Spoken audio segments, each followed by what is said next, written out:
Can you name your child Anini? Most parents would never do that. Anini was a feared armed robber in Nigeria, and his name reminds people of crime and pain. In this episode, we will discuss 10 notorious criminals in Nigeria's history and the harm they inflicted on society. Let's dive straight in. At number 10, we begin with a man whose name spread fear, Ishola Oyenusi, widely known as Dr. Ishola, a notorious Nigerian armed robber who operated in the 1970s. Mind you, he was not a doctor by profession, but merely adopted the title. His other nickname was Dr. Rob and Kill. He became notorious at the end of the Civil War in 1970. His crimes often involved carjackings, bank robberies, and armed holdups. His final operation took place in 1971 when he and his gang stole £28,000 from Wahoo factory at Ikeja. At the height of his notoriety, he boasted that the bullet had no power over him. But on March 7, 1971, he was caught by police during a robbery operation where he stole £28,000 and killed a police constable in the process. On September 8, 1971, Oyenusi and 6 members of his gang were executed by a joint police and military firing squad at the famous Bar Beach show in front of 30,000 people. Side note, public executions were common in Nigeria back then. He smiled to his death from the moment he was tied to the drum for execution. This was captured on film. Coming in at number 9 is a figure whose robbery left scars that Nigeria still remembers. 26-year-old Lawrence Nomayagbon Anini led a reign of terror that lasted 4 months, from August to December 1986, leaving parts of Nigeria gripped with fear. Born in 1960 in Benin City in Edo State, Nigeria, Anini alongside his gang carried out killings, kidnappings, robberies, and assaults with growing boldness and sophistication. By the end of their rampage, 20 people had been murdered, 11 policemen and 9 civilians. His crimes were so devastating that Anini's rule of terror has often been described as both a nightmare and a metaphor of horror. On December 3, 1986, he was captured at a house in Benin City located between 2nd and 3rd East Circular Road, where he was found with a girlfriend who reportedly betrayed him. While his associates were arrested, Anini was shot in the leg and taken to a military hospital. Days later, the injured leg was amputated. Following his arrest, Nigeria's military leader, Ibrahim Babangida, called for his speedy trial. Anini was subsequently convicted on most of the charges against him and was executed by firing squad in Benin City on March 29, 1987. Justice Omo Agege, chairman of the first Benin Robbery and Firearms Tribunal, which tried Anini and his accomplices, summed it up best when he declared, and I quote, "Anini will forever be remembered in the history of crime in this country, but it will be a memory without blessing. Few, if any, will ever name their children after him." Off quote. At number 8 is Shina Rambo, born Olusegun Adesina Adisa Kuye around 1958 in Abeokuta, Ogun State, who was reportedly raised in Benin City and had little to no formal education. In the early 1990s, he became notorious through a series of high-profile armed robberies across Lagos, Ogun, and other parts of southwestern Nigeria. He operated in broad daylight as though it were a scene from a movie. Armed with sophisticated weapons, bullet belts, and explosives strapped around him, his focus was on stealing exotic cars along highways and carrying out bank robberies. Nothing seemed capable of stopping him, not even security forces, as he appeared completely invincible. His criminal activities often crossed borders, with stolen vehicles frequently transported from Lagos to Cotonou in Benin Republic. Rambo was also known for using attractive women to lure his victims. Deeply involved in fetish practices, he believed in rituals and human sacrifices. His reputation grew so legendary that some police officers even doubted his existence, dismissing him as a myth. He spent 11 years in prison for the numerous crimes he committed, but was released during Olusegun Obasanjo's regime. He later became a pastor. Coming in at number 7 is Kayode Williams, who was once a close associate with the notorious armed robber Ishola Oyenusi. He later became a pastor after receiving a presidential pardon from Olusegun Obasanjo in 2001. He was born in 1954 and he joined Oyenusi's gang as a teenager while in secondary school. He was trained by Oyenusi and other criminals of the 1970s, including Babatunde Folorunsho, and was later jailed for 10 years for armed robbery. Unlike many criminals driven by poverty, Williams admitted he was drawn into crime by his attraction to easy gains. Solomon Olumuyiwa Kayode Williams, commonly known as Kayode Williams, is a Nigerian minister, prison reform advocate, and former convict. He was a member of the gang led by Ishola Oyenusi, also known as Dr. Ishola, which included the notorious Mighty Joe. Williams was arrested in 1971 alongside Oyenusi and other gang members. While serving a 10-year prison sentence, he converted to Christianity. Following his release, he dedicated his life to ministry and became an advocate for prison reform in Nigeria. At number 6, Henry Chibueze, popularly known as Vampire, who, by his own admission, said he had killed over 200 people, beginning with wiping out his girlfriend and 8 members of her family in Lagos.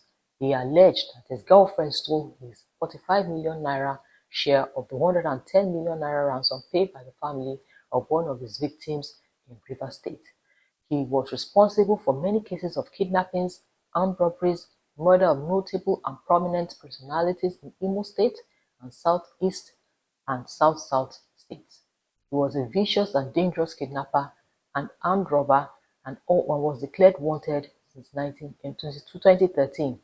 And he was killed around 1 a.m. on March 2nd, 2017 in a forest in Rivers State during a gun battle with the police.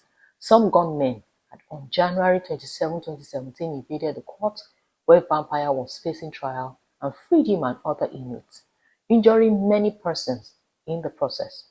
1 month after he escaped from Imo State High Court in Owerri, the kidnapper ringleader Vampire was killed by police.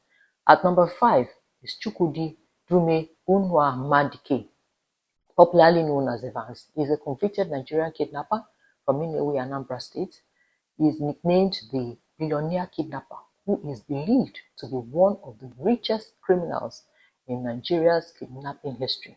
Reportedly, he collects ransoms as high as $1 million in a single operation. Evans gained notoriety for his intelligence and ability to evade capture, remaining on police most wanted list for 4 years across Lagos, Edo, and Anambra states. He was eventually arrested in Lagos on June 10, 2017 by the Inspector General of Police Special Intelligence Response Team, charged with multiple counts, including murder, armed robbery, and kidnapping. Evans faced trial for 52 offenses. In February 2022, the Lagos State High Court found him guilty of kidnapping and conspiracy, sentencing him and 2 accomplices to life imprisonment. Many of the people that he abducted were known to him. This is because he had a logistics company, so he knew when consignments had arrived, and he kidnapped many high-profile businessmen around the time they had just received consignment of goods. In February 2022, an Ikeja High Court judge, Akim Oshoji, sentenced him to life imprisonment for the kidnapping of Donatus Duno, the chief executive officer of Nadon Pharmaceuticals Limited. On September 2022, another judge of the court, Oluwatoyin Taiwo, now retired, sentenced Evans to 21 years imprisonment for kidnapping of a businessman, Sylvanus Ahumanu, and collecting for $420,000 from his family. He is still standing trial in 2 other kidnapping cases. In 2025, Evans, the convicted billionaire, told a Lagos court that he is now working as a teacher in Kirikiri prison after earning a diploma in economics, and is currently a 200-level student of the National Open University of Nigeria. He asked the court for mercy and offered a plea bargain. As part of the deal, he said He was ready to give up all his ill-gotten property so the government could sell it and give the money to his victims. That was the second time Evans approached the court seeking a plea bargain for his involvement in kidnappings. Before we go on, are there other names you can think of? Please drop your thoughts in the comment section. Coming in at number 4 is Clifford Nwa Orji. He was born between 1965 and 1966. He was a Nigerian man arrested in 1999 for cannibalism, serial killings, kidnappings, and trading in human body parts. He lived at a flyover in Oshodi where he was caught. The infamous cannibal who supposedly ate human beings for a living while posing as a madman was discovered in 1998 at a spot before he was nabbed by police with stacks of cash found in his den. He died in 2012 after spending 13 years in prison without trial.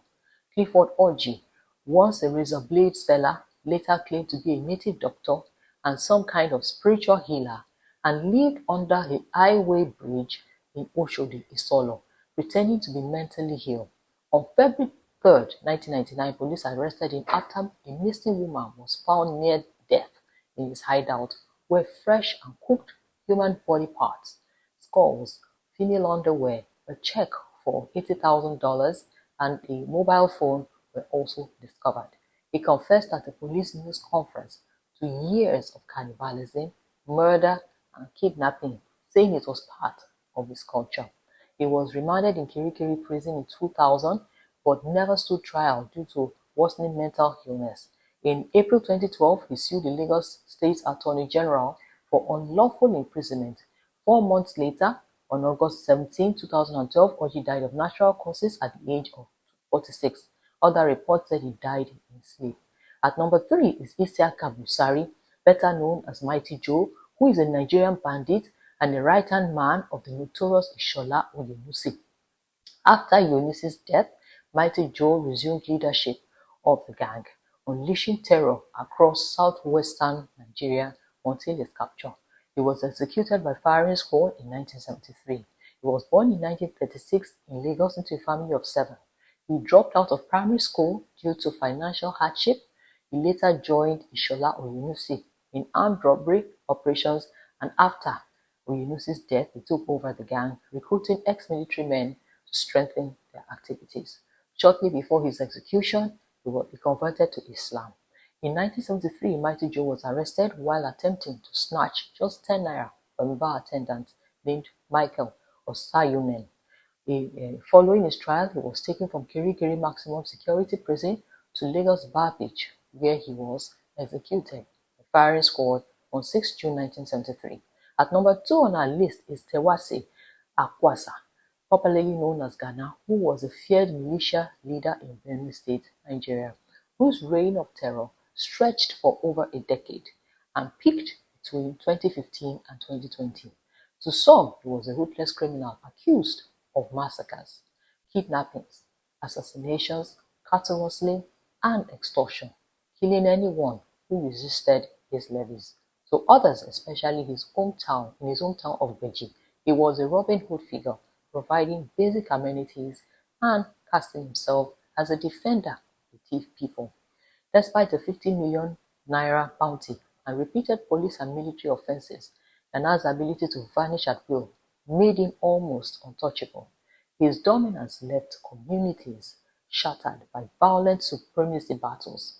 On 8 September 2020, after surrendering for amnesty, he was killed by the Nigerian army.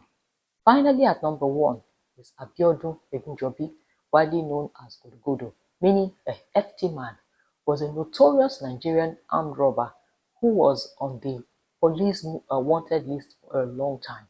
Several police officers and civilians were killed during his reign of terror. Originally a scrap dealer in Abuyegba, Lagos, he was first arrested for causing civil unrest and unable to secure bail. He spent 6 years in prison. After his release, he assembled his own gang and launched a series of violent robberies targeting banks and bureau de change. He terrorized the southwestern states for over 10 years. Godogodo became infamous for the Black Sunday robbery on 9 September 2012, during which 2 police officers and 7 civilians lost their lives. His criminal reign drew the attention of Lagos State Police Commissioner Umar Manko and DCP Abba Kyari, head of the Special Anti-Robbery Squad, who led efforts to bring him down. He was finally arrested on 1st August 2013 at his home in Ibadan. Please don't forget to drop your comments and subscribe. Thanks for watching, and I'll see you in my next video.